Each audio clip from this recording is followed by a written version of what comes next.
Hey, how's it going, everybody? Welcome back to a Monday edition of the Ad Podcast coming off a hot week at CES. We have an exciting guest for you guys. We've been trying to connect ever since Cannes, if you could believe that. But we made it happen this morning. So, Erica Parker is a research and insights leader at the Harris Poll, where she works with brands to translate consumer attitudes, cultural trends, and data driven insights into clear, actionable strategy. Her work helps organizations better understand audiences and make smarter decisions rooted in public opinion. Gary Topol, is that how you pronounce your name, Gary? Sorry if I just butchered that. Topiol. Topiol. Gary Topiol is a senior research exec at the Harris Poll with deep experience in public opinion research, brand measurement, and strategic insights. He partners with leading organizations to uncover meaningful consumer trends and deliver research that informs business, reputation, and communication strategy. And these guys put out an interesting study way back when about how AI is kind of resetting the stage for how consumer insights and polls are driven. So we're going to talk a little bit about, how AI is impacting every nook and cranny of the world, but no different in the polling space. So thanks so much for coming on, guys. Really appreciate your time. Yeah, Looking forward thanks. to that. Awesome. So, I always like to kick off with a little bit of an origin story. I know I gave the cliff notes, but we have a lot of younger people who tune into the show and are always curious of how our execs and our guests got into the space that they got into. So, do you guys want to give a quick background about where you grew up, where you went to school, and how you got into the polling space? Yeah, happy to. Do you want me to go first? Is that okay, Gary? All After right. you, Erica. I'll leave Okay. it up to you guys to wrestle for Yeah. position.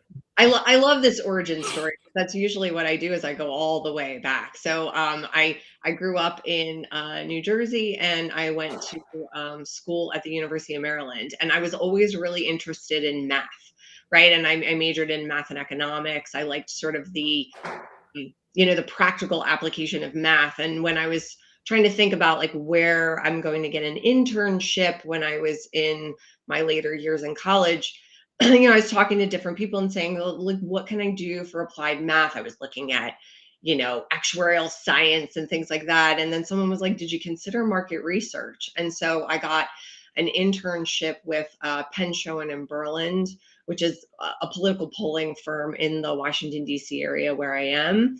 And that was really pretty much the start of my career. So I've been in the market research industry for over 20 years doing primary quantitative and qualitative research and supporting our clients on a wide variety of different needs, be it them understanding how to position their brand in the marketplace, how to manage their reputation, as well as using public opinion research to build themselves as thought leaders in their industry and particular topics. So I'll Very hand. cool. Yeah, Gary, you want to kick us off with a little bit of a backstory as well? Yeah, for sure. My story's a little different from Erica's, although it started at the same point. I left university and really didn't know what I wanted to do, and some family friends had just started a technology-enabled market research company, and they offered me a job. I went to work with them for a while. I'm old enough to have been around when online research was first being launched, and was involved in building and launching some online research products, both here in the UK and also in the US. I got to spend a few years living in New York. And I've been kind of in and around software and market research ever since. So yeah, aspects of AI really reminds me of those early years of internet research, although definitely happening much faster. Love it.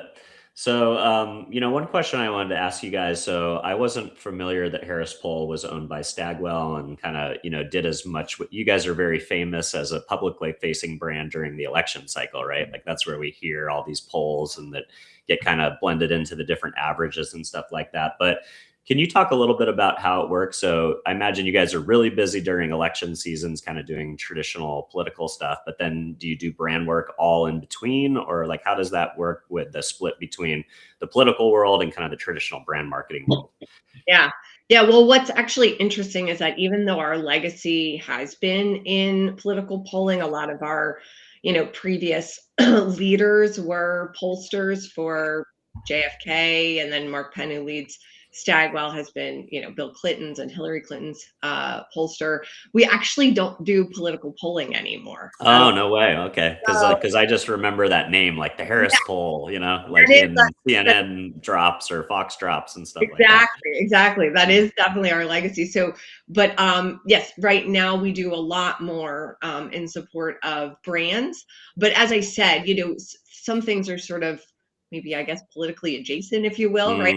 Sure. Unfortunately, a lot of companies have gotten themselves caught up in wars and things that didn't mean to be political, but they wound up being political. So sometimes we're supporting clients, in those situations potentially, or any kind of like issues management work certainly falls in our reputation management space, which, like I said, can be kind of politically adjacent, if you will. But Got it.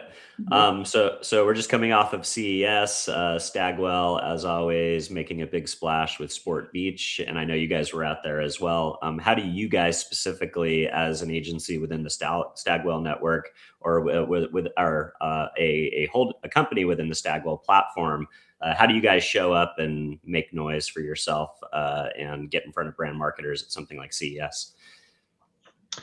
I think Stagwell is just a hugely supportive network and parent company to be a part of. I think they give their agencies a lot of independence to be innovative and entrepreneurial, but then also support them when they show up at events like CES to bring us together and make sure we show up for our clients. So having primarily worked for smaller companies, for startups, it's great to have the backing of somebody like Stagwell, and to be able to work with some of our sister agencies to do some genuinely groundbreaking work. Love it. All right, so let's get into the meat of the topic at hand, which is how AI is transforming the consumer insight space. We all know that AI, probably primarily the best use case, at least in the immediate moment, is hoovering up massive amounts of data from a lot of different sources and being able to take that giant data set that would maybe be impossible for humans to fully synthesize and comprehend, and turning that into actionable insights almost within moments. When in previous iterations of market insights, you had to survey people or get focus groups together. So why don't we start by setting the stage? What is the biggest surprise for you that came in from this study on how fast AI is transforming the consumer insights industry? Yeah, for me, one of the biggest surprises was just how far along the industry already is, right? I think we often talk about AI as something that's coming for research, but I think our data really shows that it's not a future trend, it's a present reality, and it is happening at a rapid pace. I apologize if you can hear my dog. It's all right. This is a real life show. We've got kids, we have dogs, we are real human beings, so don't worry about it. But in our study, 98% of researchers said they've used AI at work in the past year, and nearly 3/4 of them are using it daily or multiple times a day. So that frequency was much higher than I was expecting. That level of adoption is just so striking, as we were saying about how fast it has happened, right? 8 in 10 researchers are saying that they're using AI more today than they were just 6 months ago, and most expect their usage to keep accelerating in the next 6 months. So I believe we may want to repeat this study, and I'm really interested to see how far along we are just in 6 months, 12 months time.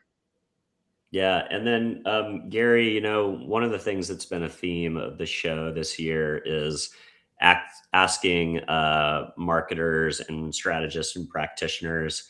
We kind of talked about, like, I feel like last year leading into CS especially was kind of the hype cycle of AI. Like, everybody was talking about it.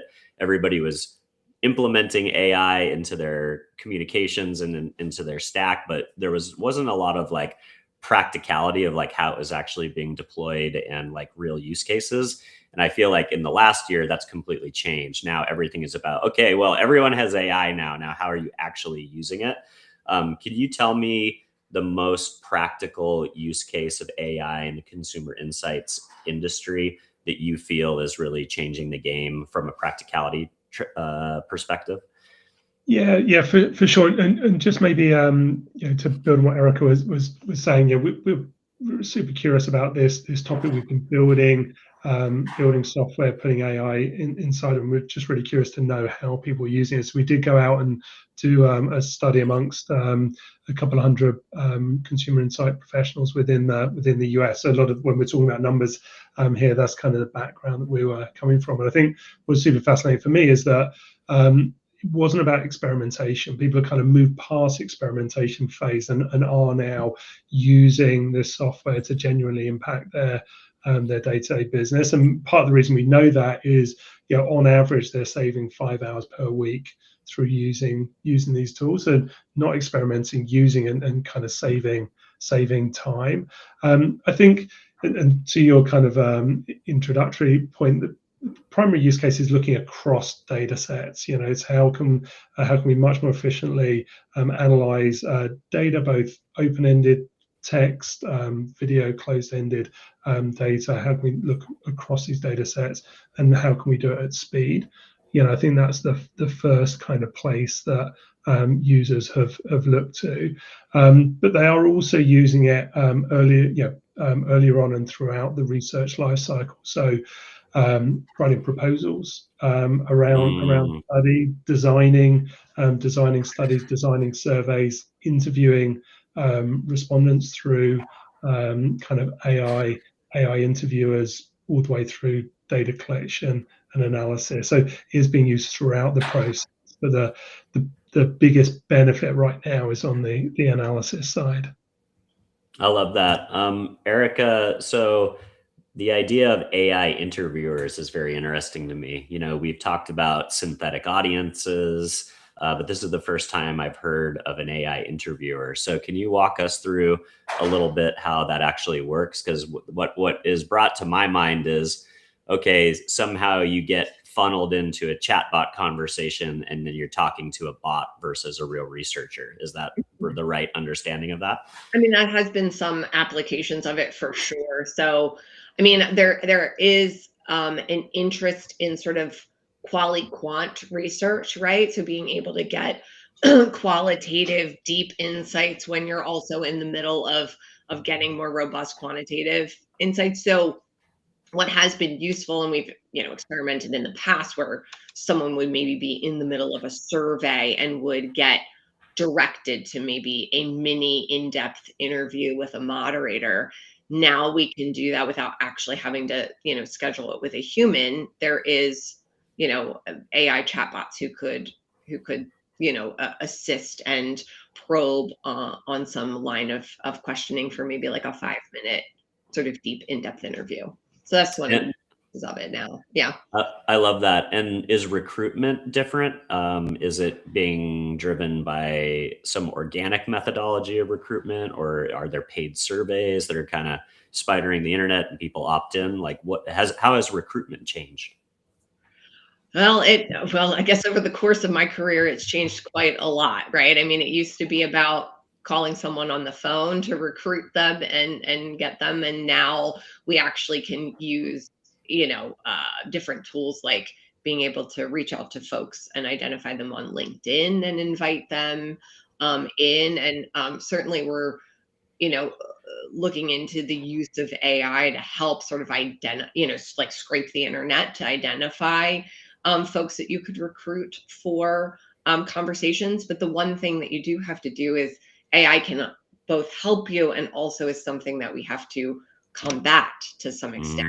That we Mm. have to make sure those are real people that we're going to recruit to interview. And so we are using those tools to scrape and find people, and then also ways to validate that they are going to be real people before we invite them into an interview. Interesting. I love that you talked about LinkedIn being, the recruitment platform of choice versus like Twitter or YouTube, where people can, hide behind anonymous names or accounts. Like LinkedIn is probably the most Here. legitimate, self-selecting, because that's where we all show up as professional people, and chances of people running and hosting a fake LinkedIn profile is probably pretty small. Although I did have a friend who wrote an article for Forbes where he faked being a Russian professor and like built a huge audience really quickly. So I suppose it Yeah. could happen.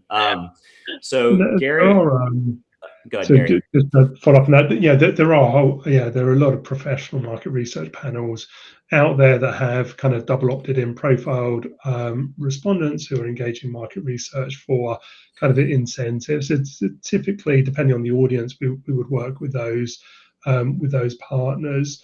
But it does become a bit of an arms race with AI. If you are looking to put a bot in place to take surveys to earn the incentives, then we need to stay ahead of that by also being able to identify the real humans from the automation.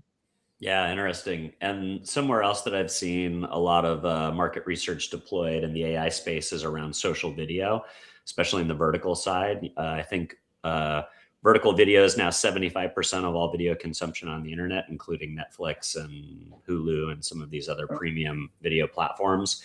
And what I think is interesting about AI is it can not only read what's in the text and read the transcription, but it can also watch the video. And I'm wondering how much social, and specifically social video, is something that you can tap into as a larger context for, consumer behavior. Like, what are they actually sharing in their, social media personas? Are you guys thinking about social video as kind of an interesting source of data to hoover up? Yeah. I think with AI, it opens all kind of multimedia into much more data than we were ever able to do economically before.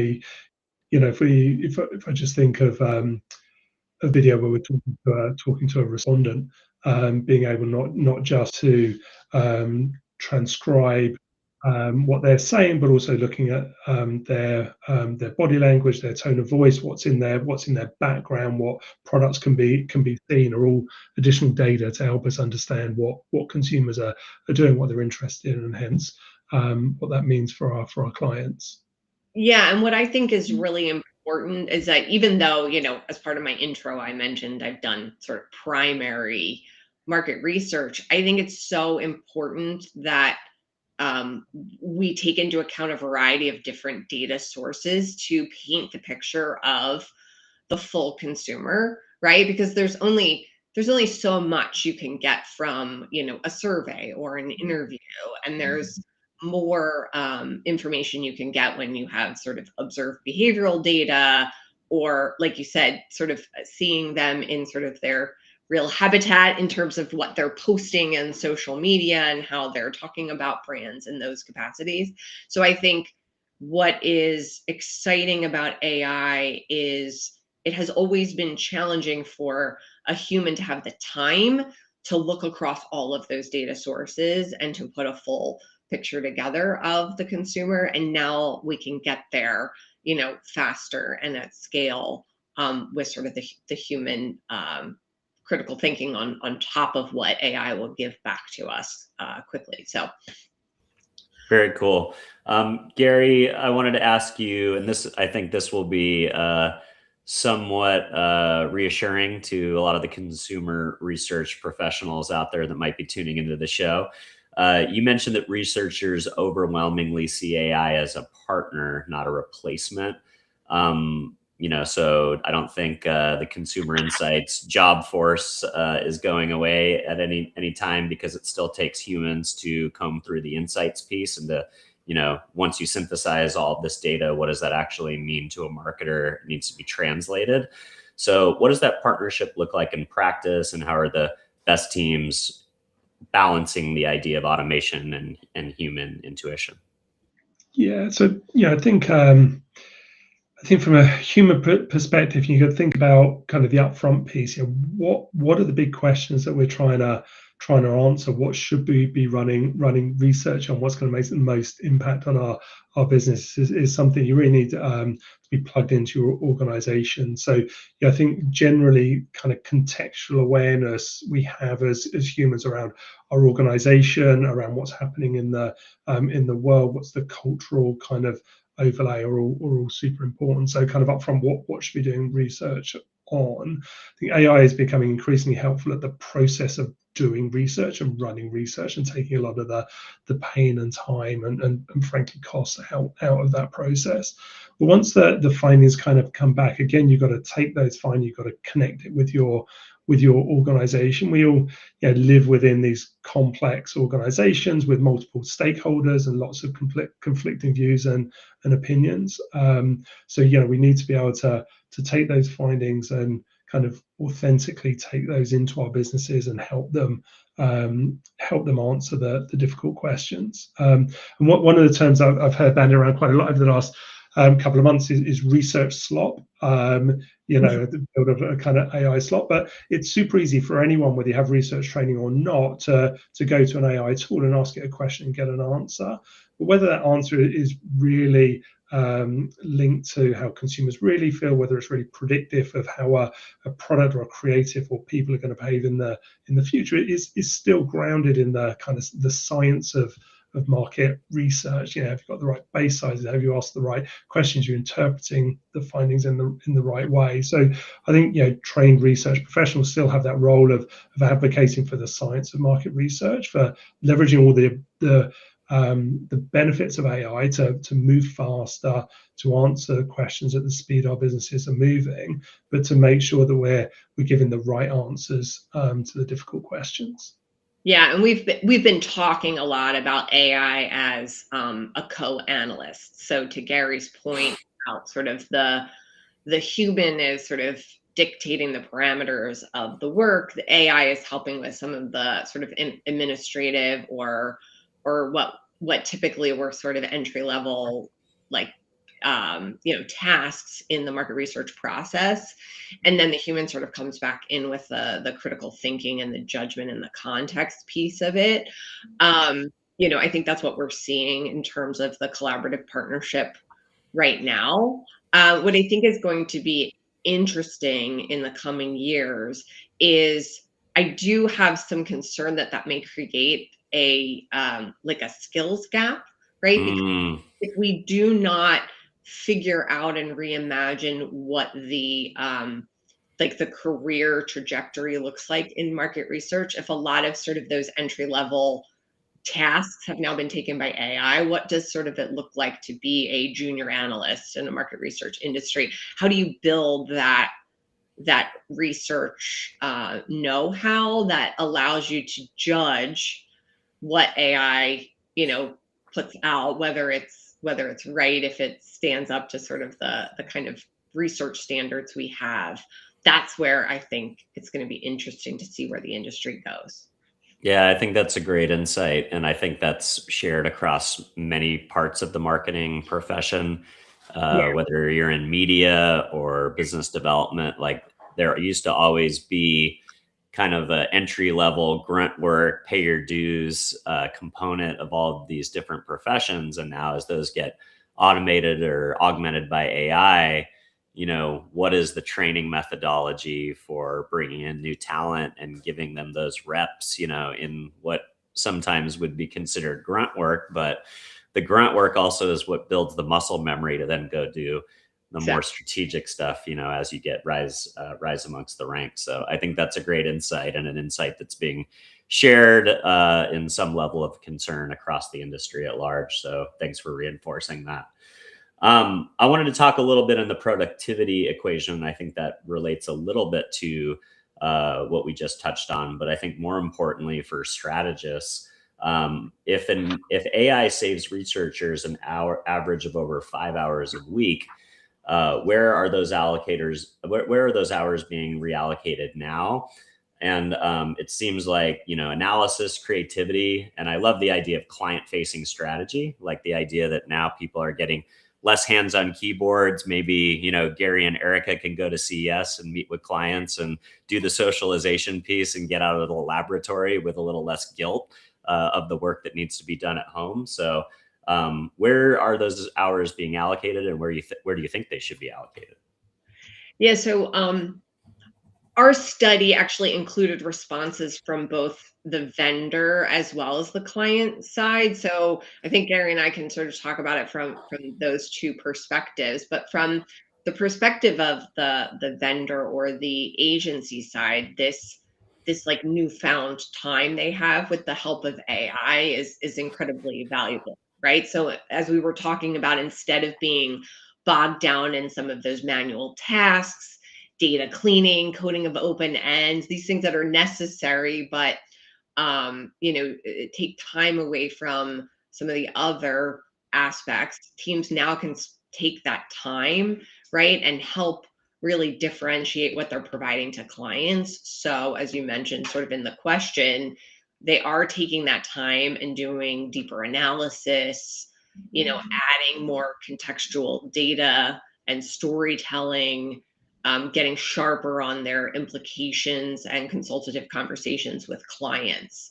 And researchers really do want to move up that value chain and get to that true strategic advisor partnership with a client. But as we were saying, right, the caution here is that in our current economic climate, I really am worried that what AI is doing is being sort of a headcount replacement right now, right? As companies can't invest in talent. So the opportunity and challenge really is for agencies to really, consciously choose that smarter path, right? To use AI not as a way to cut corners and replace heads, but as a way to elevate the value that's being delivered. Yeah, I love it. Go ahead, Gary. I think just on the brand side, I think the picture's slightly different. I think consumer insight teams within brands been under a huge amount of pressure for a number of years, been asked to do more and more, faster and faster, and the budgets just haven't been reflecting that. So I think in practice, the use of AI, the saving us time, is really just allowing them to keep their head above water, just to keep trying to move at the pace that the businesses are demanding. So I think for them, the time is just being reinvested in just keeping up. I think it's why we also see a slight variation when we asked about employees' concerns or job security concerns about use of AI within agencies, vendors. About a third of respondents were worried about the impact on their job security, whereas it was only kind of 2 in 10 on the client side. So I think they're feeling a bit more comfortable. But ultimately, I think businesses have got to decide, right? As this time is saved, are they going to accrue their savings by reducing headcount and saving those dollars, or are they going to invest them into their business, into smarter, better decision making? And I think those that capture the savings, then reinvest those back into their business are the ones that are most likely to win. Yeah, well, I think brands should pay attention to which companies are investing in consumer insights. I did a little bit of biz dev for a new consumer insights tool last year, and Shark Ninja came up on my radar as a company that over-indexed with a lot of consumer insights positions. And if you look at their trajectory, I mean, they are on an absolute tear as a challenger brand in their category. So they're taking it very, very seriously. So I think, brands would be smart to, pay attention to what the competitive set is doing and who's having success and who is leveraging consumer insights as maybe even a sleeper outlying capability. So let's talk a little bit about accuracy and trust. One in three researchers still cite data privacy as a top concern. Others are talking about validating outputs. So what do you think needs to happen for teams to fully trust that they're getting data that follows privacy guidelines and that it applies to regulation, but then also that they can trust the data that's being outputted and they don't have to second guess or double or triple check the work. Yeah, I mean, so not only do researchers cite that privacy is a top concern, but that many of them are spending a lot of extra time validating what AI is putting out there because they're not fully confident in the tools they're using, right? And honestly, they should be skeptical. I've actually always found that the best researchers are the ones that question everything and dig and dig and dig until they find the answers, right? So I really believe that the path to real trust is in moving away from generic AI tools and towards those that have been purpose built for research. And that's exactly what we are doing and building within our Quest suite of SaaS products that are here at the Harris Poll. They are, infused with AI, but they have, more than 60 years of research expertise coming from the Harris Poll. And in my new role as part of the Harris Quest team, I'm bringing that sort of research expertise and making sure it's embodied in all of our Quest SaaS solutions. So it really, the AI model really needs to understand specific aspects of the industry in terms of, audience targeting, sampling, survey design, and how you design it so that it avoids bias, all of those things.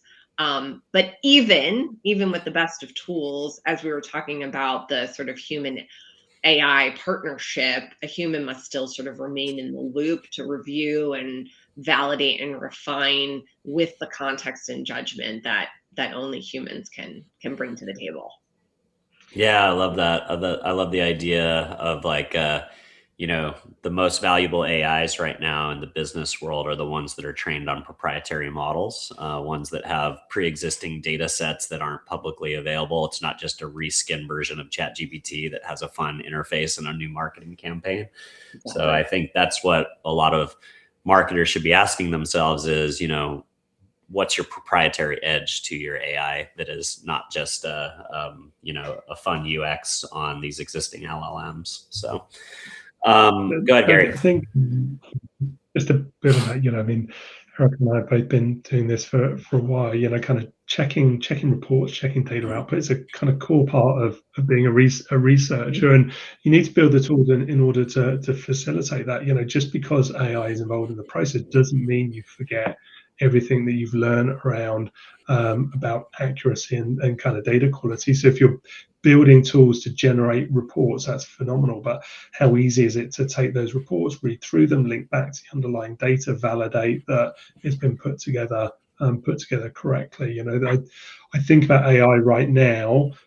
This will change, but right now is a kind of an endless supply of junior analysts, endless supply of grad students. And I'd never give to a bunch of grad students a task and then say, well, whatever you come up with, that's it, out the doors. I'd want to make sure there was a way of reviewing it, of seeing the process it went through, of checking the underlying data, and before it ever was presented to a client. So I think it is incumbent upon us to move using just kind of generic AI tools. We're building AI features into research platforms that are fit for purpose.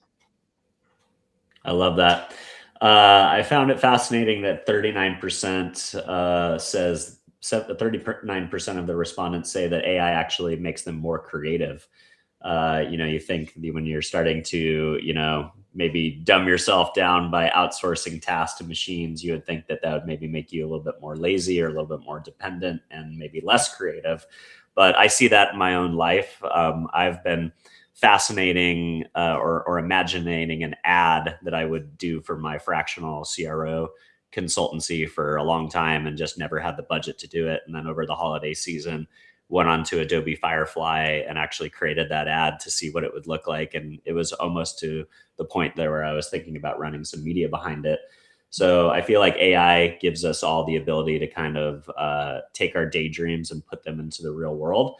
But can you share some examples of where AI has inspired a new way of framing insights or storytelling that you think is showcasing this idea that 39% say AI makes them more creative? Yeah, I can speak from sort of personal experience here, right? So, I mean, AI has been really great as a brainstorming tool and to be able to bounce ideas off of in sort of a way just like I would have in office if I was chatting with a colleague. So I think it really has helped a lot in if people are still in a remote work environment, which I still am, to bring some of that sort of in-office spontaneous like thinking back in, and you can do so with AI. And so what I've done is, from the perspective of survey design, I'll share objectives and some of my initial ideas or outline and have AI sort of source additional topics I hadn't considered. When it comes to analysis, I needed to go outside of the existing data sets I had to kind of find an explanation for why there was movement in the data. And so I was using AI to really help me source like press releases, corporate communications from that same time period to try and formulate some plausible reasons for why I saw that change in the data. Um, and just like with any human, obviously the more information and context you can give AI, the better the output. So I make sure to sort of supply it with all I know. And I think about it just in the way that sometimes humans don't give each other enough context, right? Like, so I keep thinking about it of like, what is all the information I need to provide so that we can really be a good collaborator in this process. Yeah, it's interesting. AI can be lazy. Like I know even when I asked it to write your guys' bios this morning, I was like, nope, that doesn't work. Can you please write it from the perspective of, their work at the Harris Poll? And then it gave me some good bios. So Yeah. I think just on creativity as well, there's the reimagining of what can be done. It used to be when you're doing qualitative research, if you're doing one-to-one interviews or a group discussion, you videotape those, and then somebody would take time to listen back to them, to transcribe them. You've got kind of all of this data lying around, really relying on the researcher to recall, to read in order to summarize the finding. But now those transcripts can easily be consumed by an um, AI agent. You can then kind of interact with it to help you to understand the findings. So the ability to do kind of qualitative research at scale, or as Erica was talking about earlier, to put qualitative techniques into quantitative surveys also available. So creativity in how we analyze data or how we design surveys, but also just reimagining the whole research toolkit and capabilities to do some net new things that just weren't possible before. yeah, that's wild. All right, let's talk about responsible scaling. So the study references tools like Quest DIY that blend both automation with rigor. Is there a set of principles that you think are applicable for using AI responsibly in research? And if so, what are some of the most important principles?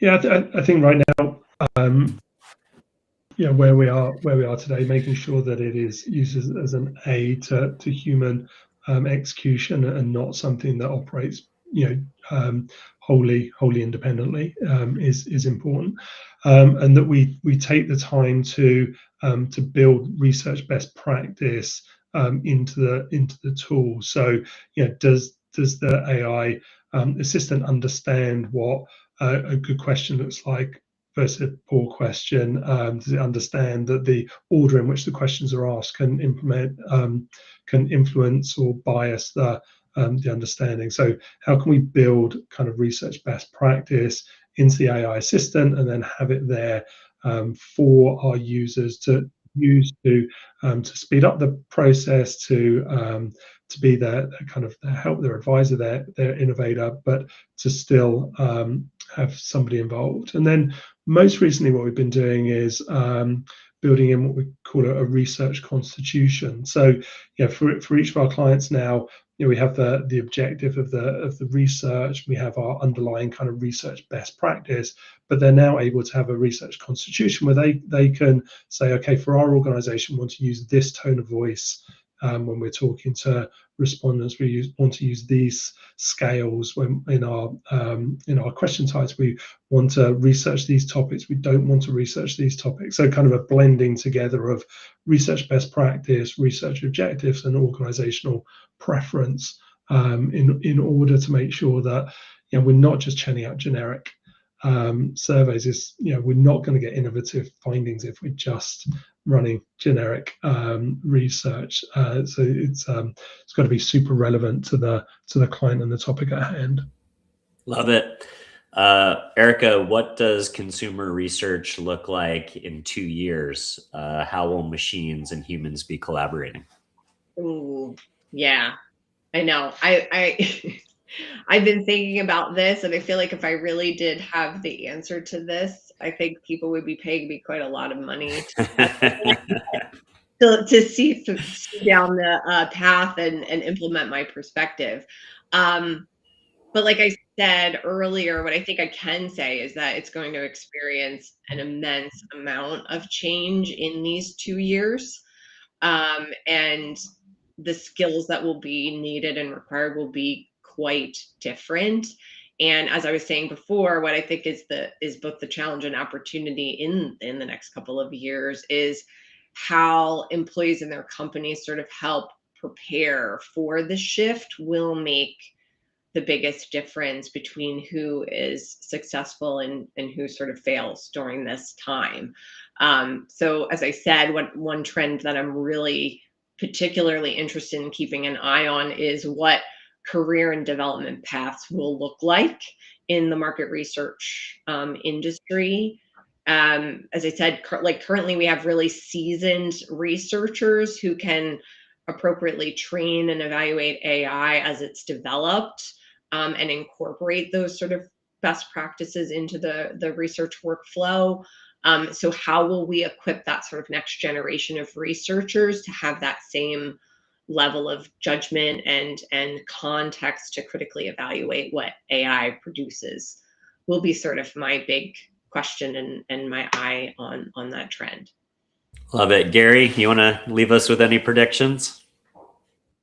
Yeah, predictions. As long as they're not about the future, right? So we'll talk less about AI because it will just be everywhere. I do think it's like the internet when it first came along, and I think everything will have AI in it. We'll have a more sophisticated understanding about where it adds value and where the risks are. I suspect there'll be some really high-profile failures.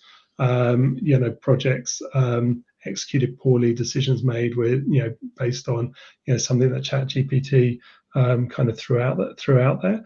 But ultimately, I think it's just going to be super exciting, right? We're just going to have a lot more power at my fingertips to do what I want to do. And I do think that sometimes we forget that humans are imperfect. Trying to explain to a team of researchers what I want, it takes some time. It takes some effort, as it does with an AI assistant. Humans make mistakes too, not just AI. So I think the future is going to be super exciting. I think we're going to have lots of cool new things that we can do, but we'll have developed a much more sophisticated understanding around where AI adds value, where the risk, and how to manage. Love it. Well, this was a very meta conversation, research about research, talking to researchers as it pertains to AI, but fascinating. If there is anybody who's watching today who wants to go download the report and see for themselves and go a little bit deeper, where would you like to send the audience? So the report's available to download on our website, www.harrisquest.com. So there's lots of cool stuff on there, including the full report. So please go and have a read. Amazing. And for those of you, if you are watching the show for the very first time, don't forget to give us a subscribe or a follow wherever you might be watching the show. If you're listening to the podcast only, Don't forget to give us a rating on whatever podcast platform you happen to be listening on. And last but not least, if there's a brand marketer out there or somebody in consumer research, or maybe an AI practitioner who you think would enjoy the conversation that I had with Gary and Erica today, don't forget to share the show. And with that, Gary, Erica, I will wish you a great week. And thanks for coming on. Appreciate your time and your insights.